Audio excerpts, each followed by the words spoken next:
Meus irmãos, que a graça e a paz do Senhor Jesus esteja sobre a sua vida, sobre a sua casa, sobre a sua família. Nós estamos aí já fechando praticamente o mês de agosto e ainda separados fisicamente, mas pela graça do Senhor a nossa igreja tem experimentado momentos de comunhão de uma maneira muito diferente, né? Nós nunca antes havíamos ficado tanto tempo apenas em reuniões virtuais, mas eu louvo a Deus porque às segundas-feiras, às quartas-feiras, domingos pela manhã e à noite, temos momentos, né, de nos reunirmos aqui e de fato muitos irmãos têm participado, tem sido uma bênção a gente perceber que não é uma dificuldade que, por maior que ela seja, ela vai fazer com que a nossa igreja deixe de trabalhar, que deixemos de ser igreja.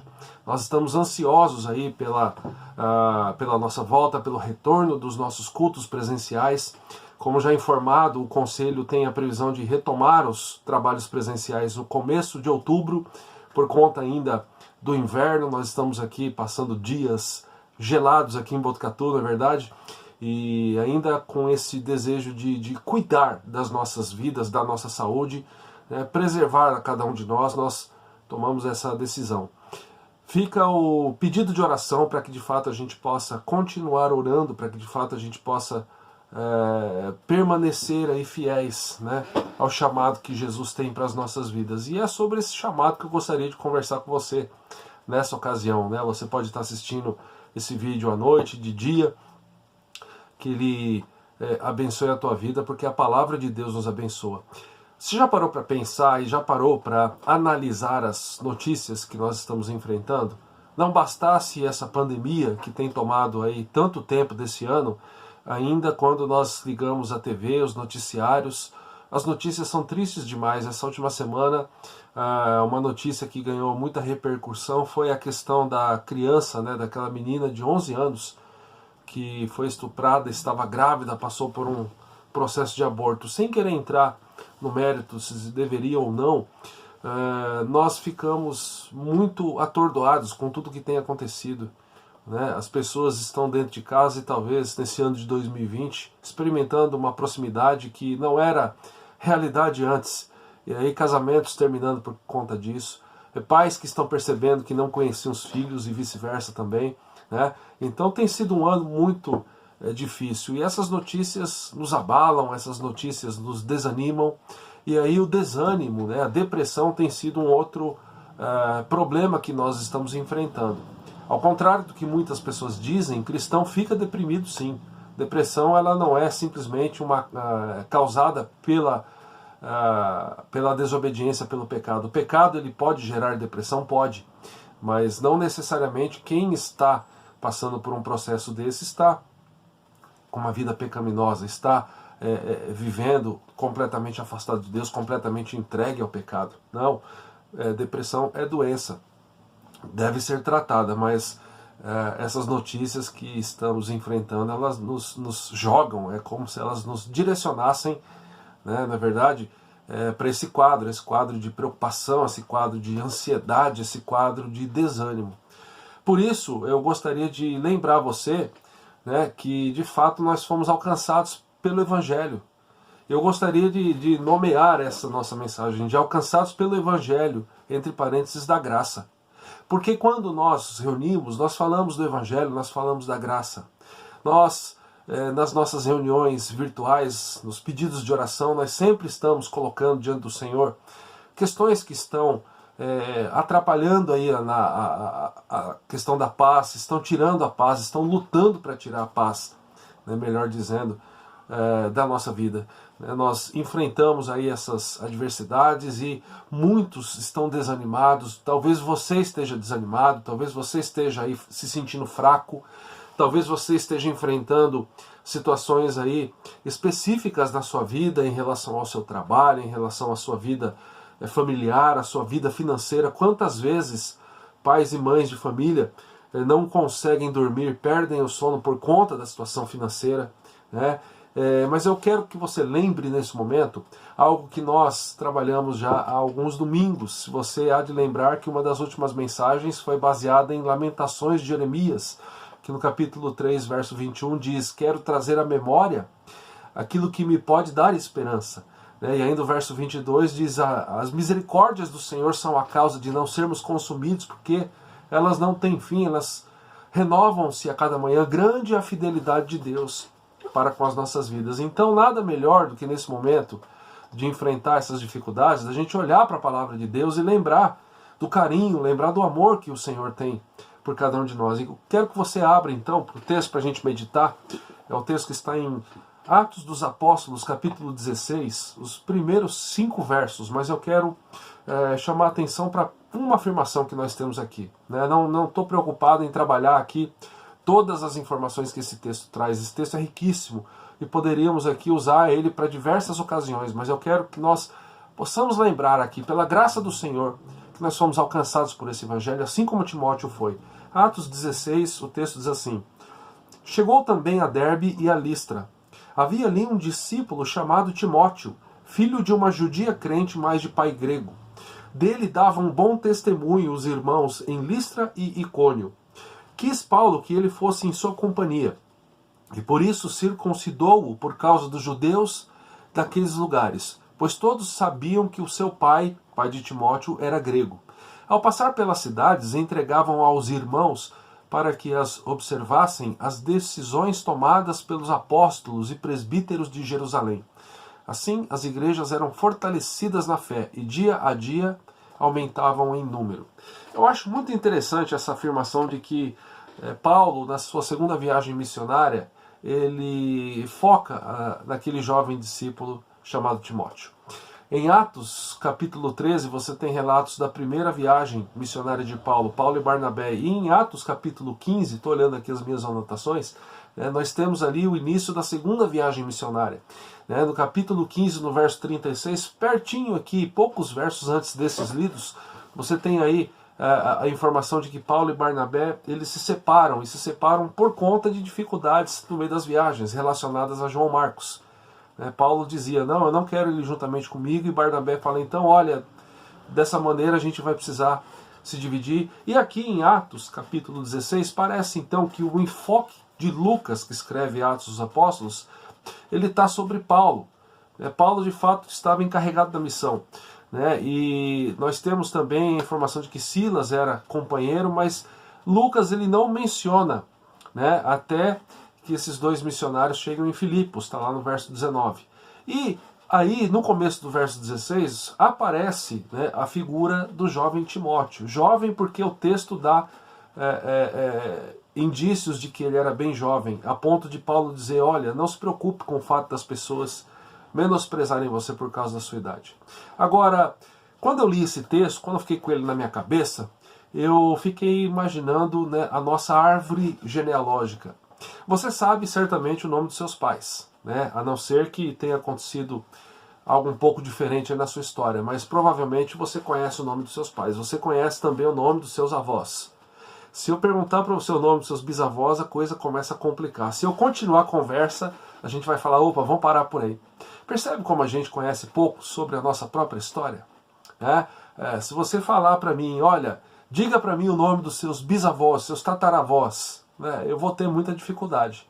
Eu até tenho aqui, pelo lado da família da minha mãe, dos Nogueiras, eu até tenho aqui um livro que vai falar sobre isso. Um historiador da família fez um livro enorme, que ele registra o nome dos Nogueiras, e ele trabalha com a ideia de que todos os Nogueiras do Brasil fazem parte de uma mesma família. É essa a teoria dele. E ali tem a árvore genealógica, tem o meu nome, o nome da Fátima, do Natan, e eu acho isso muito interessante, mas o fato é de que a gente conhece pouco sobre a nossa história. Só que eu queria fazer uma pergunta para você. Quando você pensa na sua árvore, pelo menos nos ramos mais próximos, no seu pai, nos seus avós, nos seus bisavós, quem foi usado pelo Senhor para te apresentar o Evangelho da Graça? Eu queria que você parasse por um instante e você pensasse sobre isso. Você conheceu o Evangelho através de alguém da sua família? Quando nós olhamos para Timóteo, nós temos algumas informações sobre ele. Listra era a terra natal de Timóteo. Depois você veja lá capítulo 20, verso 4. E Timóteo tinha uma mãe que era judia e o seu pai era grego. E Lucas, ele observa aqui que Timóteo era um discípulo, ou seja, ele era um cristão e que sua mãe também era crente. Por outra fonte, nós sabemos que a sua avó Eunice, a sua mãe Eunice, melhor dizendo, a avó Lloyd, demonstravam fé sincera e ensinaram a Timóteo desde a infância as Sagradas Escrituras. Se você abrir a segunda carta de Timóteo, capítulo 1, verso 5, nós vamos ter o seguinte lá.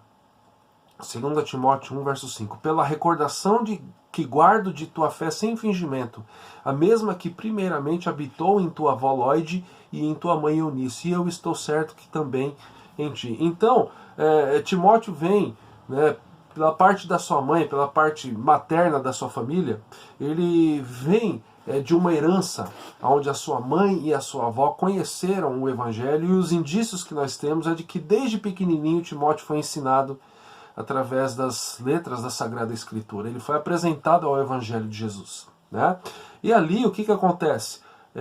Deixa eu fazer um parênteses aqui. Apresentado ao Evangelho de Jesus, porque nós cremos que Jesus ele é de fato a personificação da palavra. Vamos lembrar que enquanto esse texto está sendo escrito aqui, enquanto Timóteo vivia, praticamente ele conhecia e estava sendo ensinado, né, nas letras do Antigo Testamento, que era a Bíblia do judeu. A sua mãe era judia, né? A religião judaica, ela é uma religião em que a sua Bíblia ali, o relato de Deus, o que eles tinham ali era o Antigo Testamento. Nós hoje temos o conhecimento mais amplo. Nós sabemos de fato que Jesus, ele é a personificação. Jesus é o cumprimento das promessas do Antigo Testamento, né?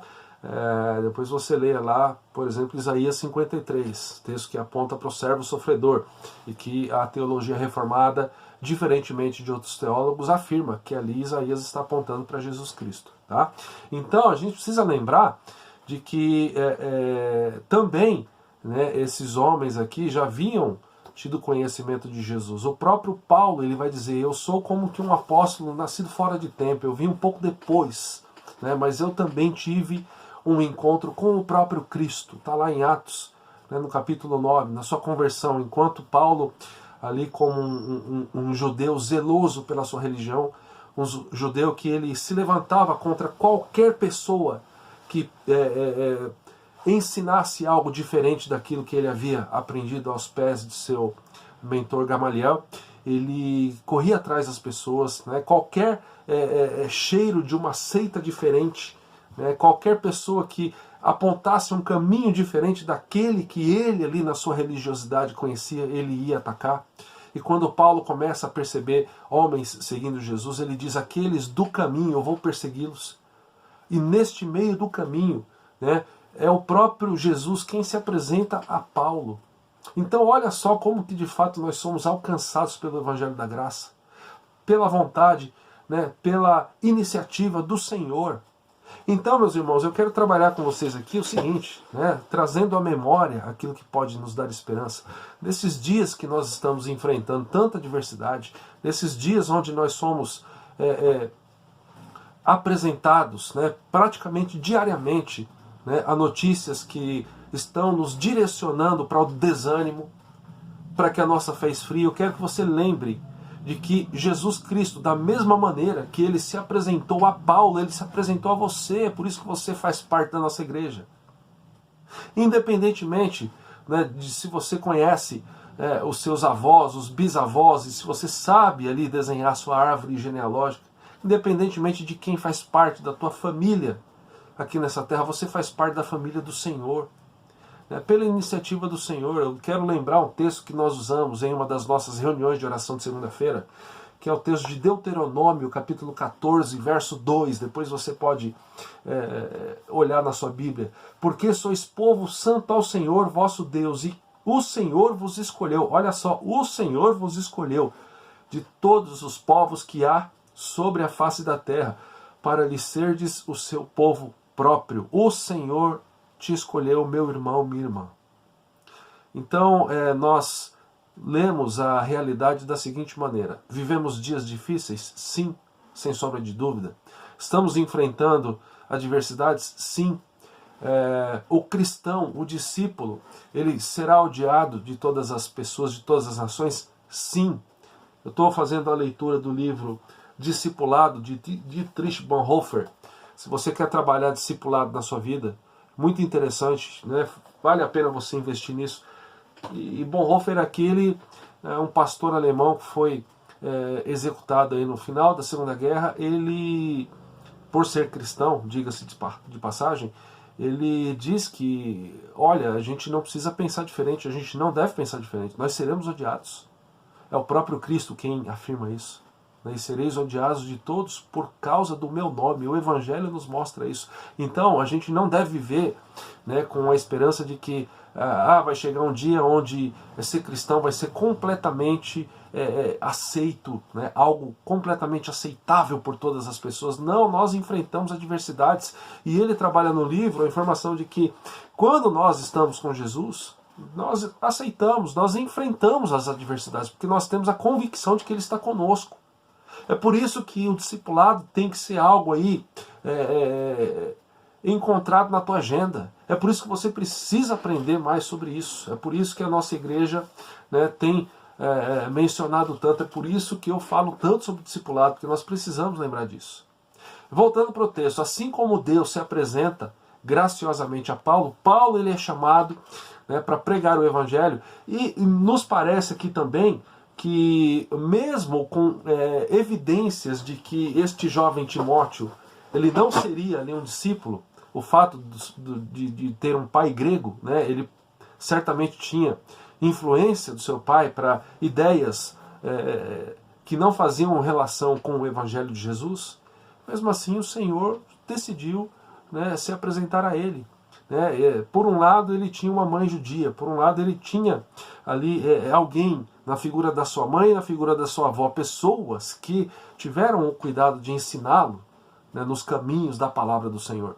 Mas ele também tinha influência, né, pelo lado do seu pai para abandonar tudo isso. Mas quando o Senhor resolve chamar uma pessoa, quando o Senhor se apresenta, né, é aquilo que nós chamamos na teologia reformada, né, de chamado incondicional. Né, é o chamado que o Senhor tem para as nossas vidas, né, é aquele chamado que nós não conseguimos dizer não. É um chamado mais forte do que a nossa vida, mais forte do que as nossas convicções. É algo que nos revela de fato uma verdade universal de que o Senhor decidiu, né, nos chamar para fazer parte daquilo que Moisés está dizendo ali em Deuteronômio. Nós somos povo santo ao Senhor, né, porque Ele nos escolheu de todas as pessoas que existem sobre a face da terra para sermos o seu povo próprio. Então, se você quer lidar e você quer trabalhar ali contra toda desesperança, né, como nós temos falado nas últimas mensagens, você precisa, né, olhar para a graça do Senhor na tua vida. É muito interessante também, né, algumas outras informações sobre Timóteo. Paulo o adota praticamente como seu filho espiritual.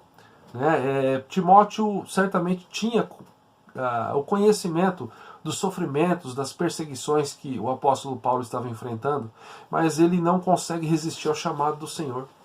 Né? Então, independentemente de fazer parte de uma família completamente cristã ou não, o que eu quero que você entenda é: você é cristão porque você recebeu do Senhor um presente. O que Paulo vai dizer em Efésios: você recebeu a fé. Então, se você quer lutar contra a desesperança, se você quer enxergar um motivo para você viver, né, se você quer enxergar ali a motivação correta, se você quer enxergar ali valor na tua vida, se você quer saber qual que é, né, qual o significado da tua história, por que você existe, quais os objetivos a alcançar, meus irmãos, essas respostas todas estão na graça, ou seja, no Evangelho. Você precisa lembrar de que Paulo vai dizer em Efésios que pela graça nós somos chamados, né? Porque o Senhor se revelou a nós através da graça. Né? O chamado do Senhor é a expressão de graça na nossa vida. Diferentemente do que algumas pessoas têm pensado, e muitas vezes, como pastor, eu fico um pouco que preocupado, né? Com os pedidos de oração que muitas vezes algumas pessoas fazem. Parece que algumas pessoas não entenderam ainda de que o Senhor existe, tem um chamado para a nossa vida, de que o Senhor ele tem um objetivo para nós vivermos. Né? E por que eu digo isso, essa preocupação? Porque a gente precisa entender, né, de que problemas, adversidades, né, doenças fazem parte da nossa história. Tá? Então, quando nós enfrentamos, né, essas situações, não existe problema nenhum em orar e pedir a Deus que nos livre disso. Não existe nenhum tipo de problema você orar ao Senhor para que Ele te dê um emprego, caso você esteja desempregado. Não é pecado você pedir a Deus que Ele te cure de uma doença. Não é pecado você, né, se derramar. Pelo contrário, é o chamado que o Senhor tem para a nossa vida. O problema é usarmos Deus apenas para isso. Entenda bem o que eu estou dizendo. O problema é a gente buscar Deus apenas quando uma adversidade se apresenta na nossa vida. Você pode até fazer isso. E creio que Deus é até misericordioso para atender as tuas orações. Mas você vai deixar de sentir, você vai deixar de vivenciar a graça na tua vida. Conseguiu entender? Não faça do teu relacionamento com Deus simplesmente um relacionamento como aquela carta na manga. Lembra aquela expressão? Eu tenho uma carta na manga aqui. A minha carta na manga é Deus. Quando a situação apertar, eu busco a presença dele. Não, meus irmãos, eu acredito que toda essa situação que nós estamos vivendo, aqui nesse ano de 2020, nesse difícil ano de 2020, toda essa situação tem nos revelado, o que está por trás de tudo isso. É a graça do Senhor. Porque nós poderíamos estar aqui completamente entregues ao desânimo, mas nós temos o conhecimento do Evangelho. Sabe por quê?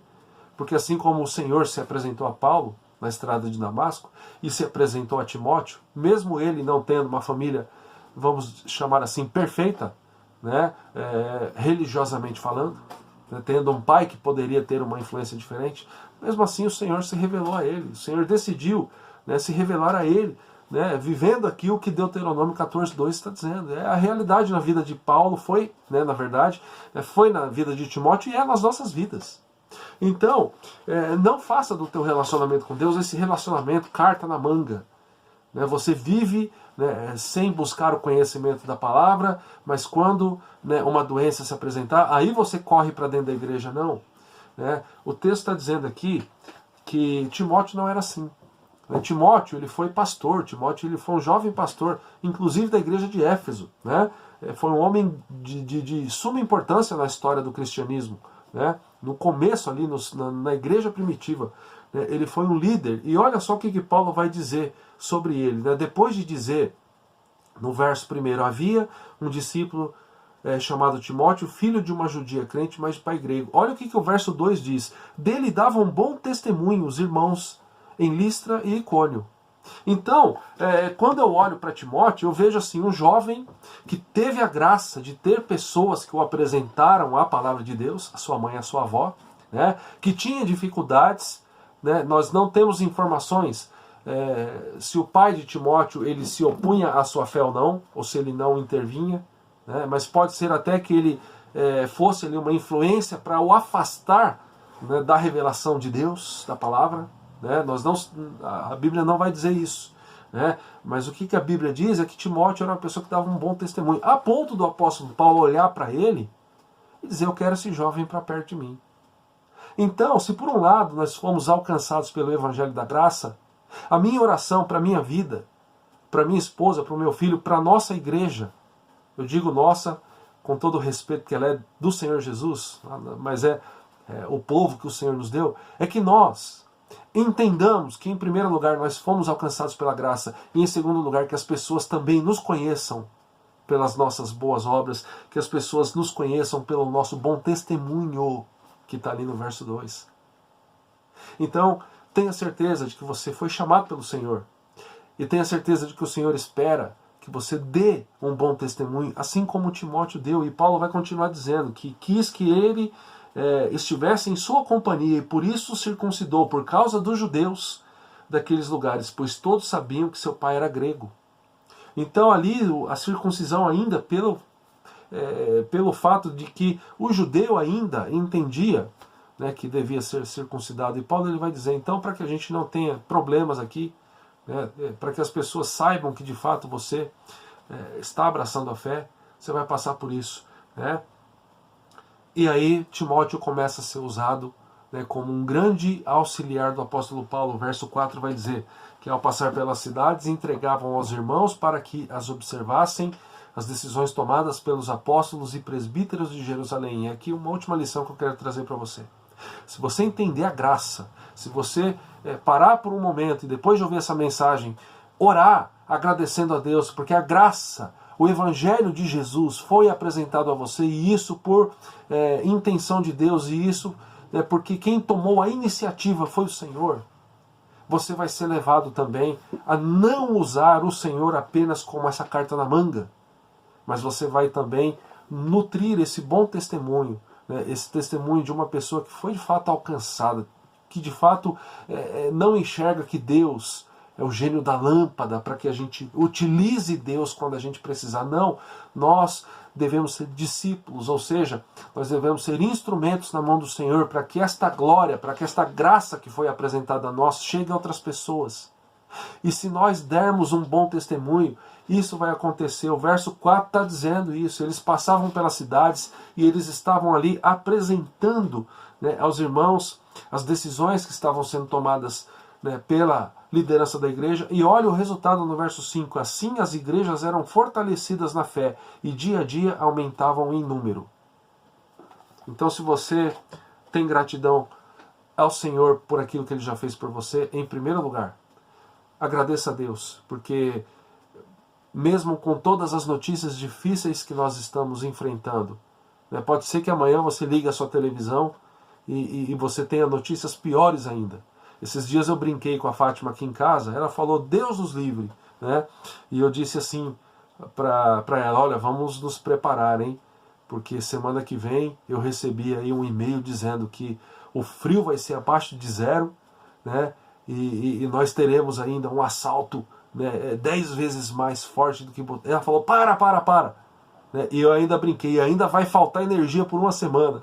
Falei brincando ali, pra gente dar risada ali, mas ela falou, Deus nos livre disso. E também eu não quero aqui que isso aconteça, que Deus nos livre. Mas a gente não conhece o amanhã e a gente pode ainda enfrentar uma pandemia pior do que a da Covid. Às vezes as informações são de que lá na China as pessoas estão dizendo que virá um vírus ainda muito mais forte. Quem nos assegura de que nós estamos imunes a isso? Nós não temos o conhecimento nem o controle do futuro. Mas mesmo com todas essas situações, e mesmo ainda que você seja apresentado aí a um problema de saúde, você descubra um problema de saúde, ou você perca alguém, um ente querido, a gente não sabe, a gente ora para que o Senhor nos livre disso, mas a vida nos ensina de que as dificuldades estão aí, mas mesmo assim, em primeiro lugar, lembre de que o Senhor te chamou e te escolheu para que você fosse um instrumento poderoso nas mãos dele. Em segundo lugar, não faça deste relacionamento de utilidade, mas faça o seu relacionamento com o Senhor um relacionamento de crescimento em graça e amor. E em terceiro lugar, que assim como Paulo e Timóteo, eles foram abençoados para o crescimento e o fortalecimento das igrejas, que você seja um homem e uma mulher que através da sua vida a igreja seja abençoada. Que através da sua vida as pessoas percebam ali o bom testemunho, o bom perfume de Cristo, e que você seja um instrumento para a honra e glória do Senhor. Você pode até não conhecer aí a sua árvore genealógica do início ao fim, mas tenha certeza de que na sua árvore genealógica tem a pessoa de Jesus Cristo, porque Ele decidiu entrar na sua vida e na sua história. Que nós possamos viver para a honra e glória dEle.